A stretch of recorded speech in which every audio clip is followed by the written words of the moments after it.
All right, we're looking to do full system swap. This is a air handler heat pump. We're down in the basement, which it is a walkout.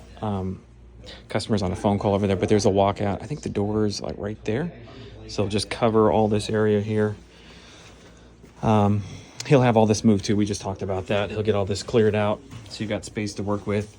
They've got a fairly new 1210, so we should be able to reuse this. It's kind of an odd setup. I think originally the air handler was like facing this direction, which is why that plenum's kind of funky, that transition there.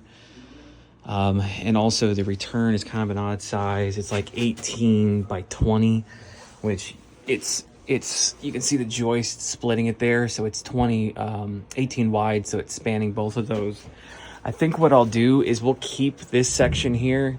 This is like 24 inches tall because you can't go any wider, and you would need to jump both floor joists anyway.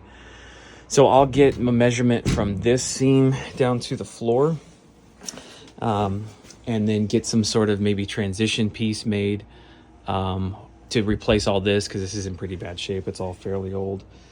So we'll replace that section. And then this guy, if we've got the space to be able to build it in here, that'd be great. We only got 3 inches right now. But we can move this guy. We can move this guy left to right pretty easily. You got space to work with on this side here. So I think that's what we'll plan to do. We'll reuse this guy. I'll bring out a new MERV 11 filter, and then just plan to put it right down in between there. Actually, now that I'm saying that, I'm thinking the 1410 might fit better, because if we end up going 20, yeah, if I do 18 by 20 straight down, and then we do a 20 by 20 filter, that might be the better option. I may throw that on the checklist too as well. And then the bypass humidifier, we are going to replace this. The one funky thing about this, so this water line, it runs up in between.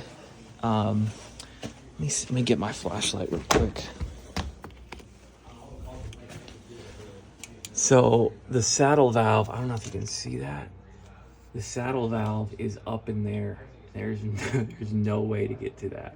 So you're gonna have to reuse that saddle valve and tie that into this water line somehow. I don't know if we can put a transition connected into like a shut off up there and then bring that down. Floor drains in front of the unit. And it's a heat pump outside. We're going back with another heat pump. Got a double pull 60.